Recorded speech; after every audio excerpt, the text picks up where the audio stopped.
candidate. District 5 specifically, like south of the Y, and Providence, Nibley, Hiram, Paradise City, Mendon, so that whole big area. Write-in candidate means my name will not appear on the ballot. If you are in that district, so if I would be your candidate in your district, if you wish to vote for me, you need to write in my name, Kerry J. Humans. I have a Facebook candidate page. If you do a Facebook social media thing, you can do a search for Kerry J. Humans, House District 5. You should get to my candidate page there.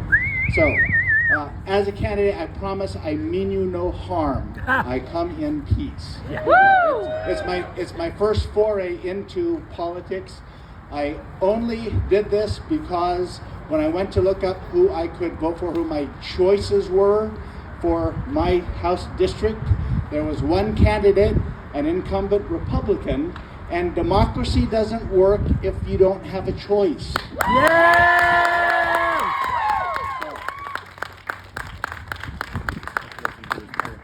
All right, here we go. Is my lovely assistant, is the tech working? Okay.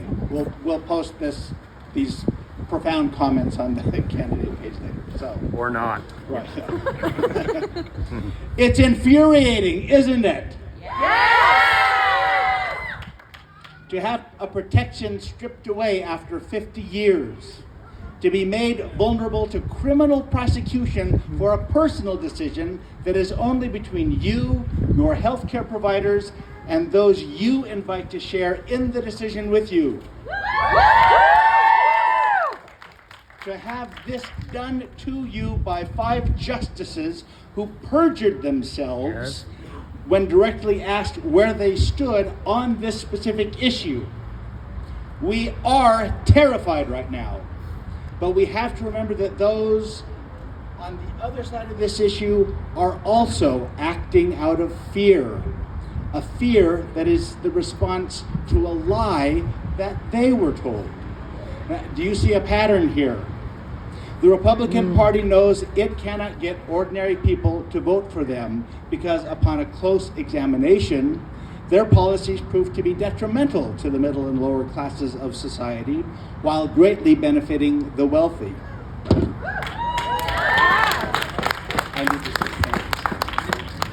To get the middle and lower classes to vote against their self-interest, probably a lot of our self-interest here, Republicans and other conservatives have always employed a made-up threat to morality and decency, which only they have the political and policy solution for. The most recent instance of the Republican scare tactic was to lie about the 2020 presidential election being stolen and inciting a mob of rioters to attack the U.S. Capitol to defend America against voter fraud. To bolster... Bullshit! Yeah, Bullshit! boo. Who here heard the testimony yesterday? Eye-opening, jaw-dropping, wasn't it? Wow, yeah. To bolster their claims of voter fraud and vote theft, Republican majority legislatures in many states have passed voter protection laws, which election monitoring organizations have denounced as actually making it more difficult for targeted people groups to register and vote. Back in the 1970s and into the 80s, abortion was the made-up threat that Republicans used to specifically target evangelical and fundamentalist Christians to vote for them. I know this because I was there when it happened. I was one of those dupes who fell for the con. In 1980, I was a brand new sophomore in college, not just any college, a conservative Bible college in the middle of nowhere, south central Kansas. One of our chapels, a chapel session, a worship service, a political group came and simply read the Democratic Party platform and the Republican Party platform, making a bit of a emphasis on the fact that Democrats were pro-abortion and Republicans were pro-life, as they called it. Being young and naive and idealistic, I really wrestled with who to vote for. I could vote for the Republican candidate, Ronald Reagan, or the evangelical Christian candidate, Jimmy Carter. And because of the lie I was told, about the evil of abortion. I was duped. I fell for the con. I voted for Ronald Reagan. Twice. We forgive you. I'm sorry. Not twice in the same election. It wasn't. Well, yeah. So 1980 and 84.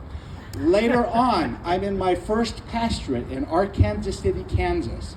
And I'm helping a frail old woman named Marge Hilton. I don't mind telling her name. She passed away several years ago. I'm helping this frail old woman, a widow, the typical poor widow, destitute, the people Jesus really calls us to care about and serve and take care of.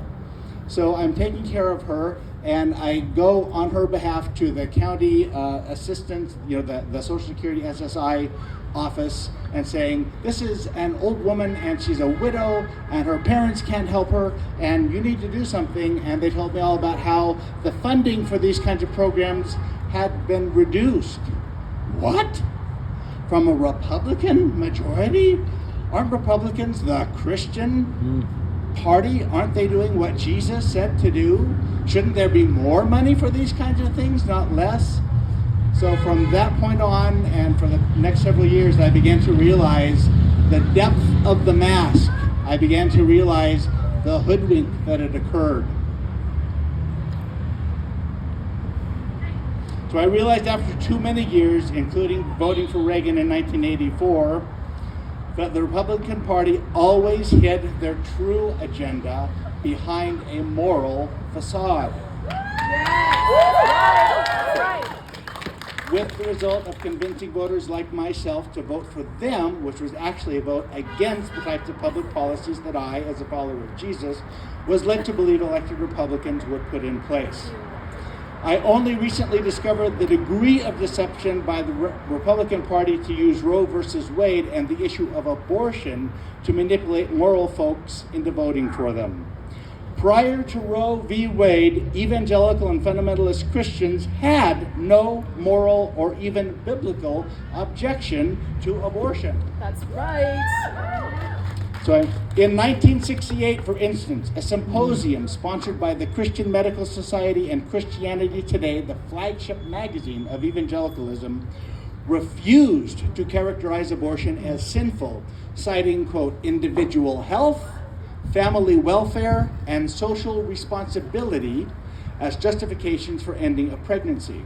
In 1971, delegates to the Southern Baptist Convention in St. Louis, Missouri, passed a resolution encouraging Southern Baptists to work for legislation that will allow the possibility of abortion under such conditions as rape, incest, clear evidence of severe fetal deformity, and carefully ascertained evidence of the likelihood of damage to the emotional, mental, and physical health of the mother.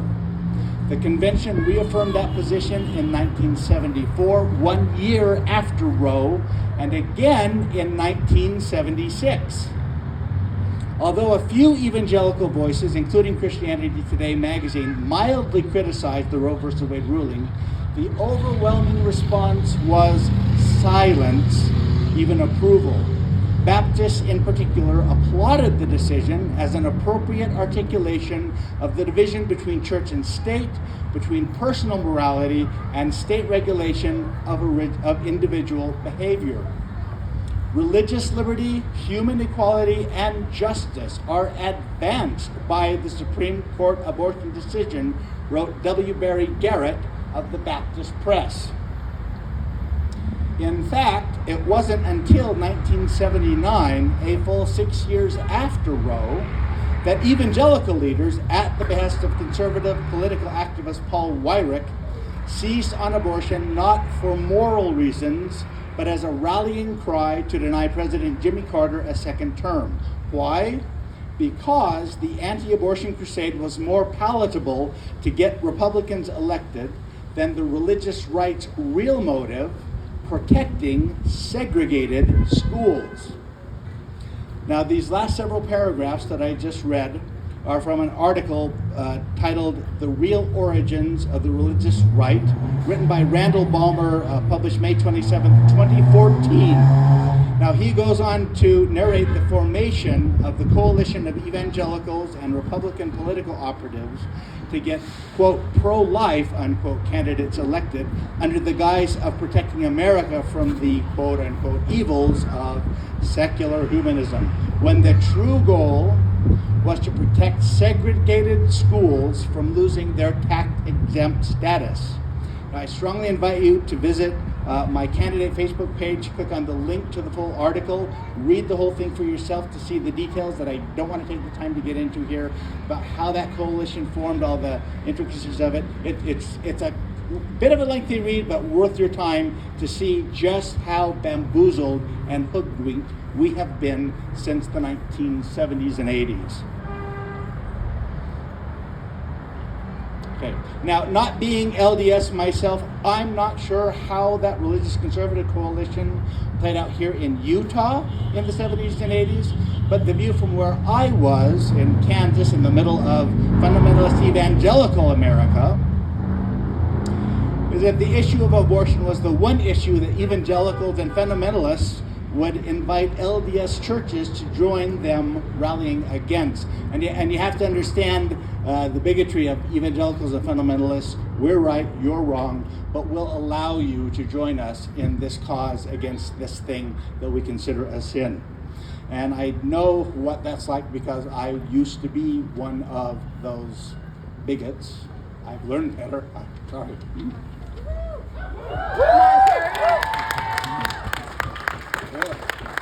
Husband. Grief is a process. Okay, the grief is a process. So a lot of in other contexts, I'll introduce. My name's Kerry Humans. I'm a recovering evangelical. There you go. So I'm still a follower of Jesus. I'm not ashamed of Jesus. I'm just often ashamed of some of his people. Yeah. Me too.